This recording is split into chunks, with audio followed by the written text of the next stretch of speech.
नाज़रीन, अवामी न्यूज़ में खबरें सिलसिलो जारी है। वक्त कपरो में खबर ॾींदा सखर जे सीनियर सहाफ़ी साहिल जोगी जे घर ते शिकारपुर पुलिस की चढ़ाई ऐं सहाफ़ी ऐं उन जे घर भातियुनि ते वियाशाणो तशद्दुद करण वारे वाक़े खिलाफ कपरो में सहाफ़िन ज़ाकिर शर, राजा रशीद कुंबर, सैयद असद शाह, मलिक आदिल खान ऐं ॿियनि जी अॻवाणी में हथनि में प्ले कार्ड खणी एहतजाजी रैली कढी मुज़ाहिरो कयो वियो। उन मौके ते सहाफ़िन चयो त सहाफ़ी साहिल जोगी बेबाक सहाफ़ी आहे जेको मज़लूम माण्हुनि जो आवाज़ बणियल आहे, जंहिंजे घर ते बिना जाइज़ पुलिस जी चढ़ाई जी हू सख़्त लफ़्ज़नि में मज़म्मत कनि था ऐं वज़ीर आला सिंध का मुतालबो कनि था त सहाफ़ी जे घर ते बिना जाइज़ जी चढ़ाई कंदड़ पुलिस एहलकारनि ऐं पुलिस हथां चढ़ाई कराईंदड़ SSP खे मुअत्तल कयो वञे। ॿी सूरत में एहतजाज जो दायरो वधायो वेंदो। मुज़ाहिरे में सियासी समाजी क़ौम परस्त अॻवाणनि अकबर मरी, आज़ाद कुंबर, मेहरान सिंधी, लेखक हाजी शाद राजन ऐं ॿियनि पिण शिरकत कई। सीनियर सहाफ़ी साहिल जोगी जे घर ते हमलो पुलिस पारां करण ऐं उनजे घर भातियुनि ते तशद्दुद जो निशानो बणाइण जे असां खिपरो जा सहाफ़ी हक़ ऐं सच जा जेके असांजा कलमकार आहिनि उनखे हिरासान ऐं परेशान कंदड़ उते जी इंतज़ामिया जे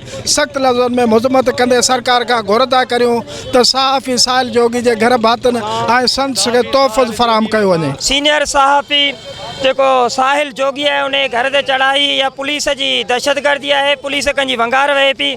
पुलिस खे घुर्जे त जेके चोर, क्रिमिनल माण्हू, दहशतगर्द या जेके धाड़ेल सिंध जो अमन ख़राब कयो आहे उन्हनि खे पकड़ियो, उन्हनि खे न पकड़ियो। जेकॾहिं को सच लिखे थो, जेकॾहिं तव्हां वंगारी थींदो त सिंध जो शोर उन जी मज़ामत कंदो ऐं हर प्लेटफॉर्म ते उनजो मुज़ाहिरो एहतजाज कंदो। असां जीअं सिंध क़ौमी महाज़ तरफ़ां सहाफ़ी साहिल जोगी ते घर ते चढ़ाई, पुलिस जी चढ़ाई ऐं हुन ते हमले जी मज़म्मत कयूं था ऐं असां सिंध हुकूमत खां इहो पुरज़ोर मुतालबो था कयूं त हक़ सच लिखण ते सहाफ़ियुनि खे हिरासमेंट कंदड़ इंतिज़ामिया ख़िलाफ़ कार्रवाई करे ऐं सहाफ़ियुनि खे पंहिंजे हक़ लिखण जी इजाज़त ॾिनी वञे ऐं उन ते जेके बि कार्रवायूं आहिनि उन जी पुरज़ोर मुज़म्मत कंदे असां सहाफ़ी भाइरनि खां हर कदम ते हर एहतजाज में गॾु आहियूं। मज़ीद खबरों और तफसीलात के लिए विजिट करें हमारी वेबसाइट www.awamiNewsHD.com।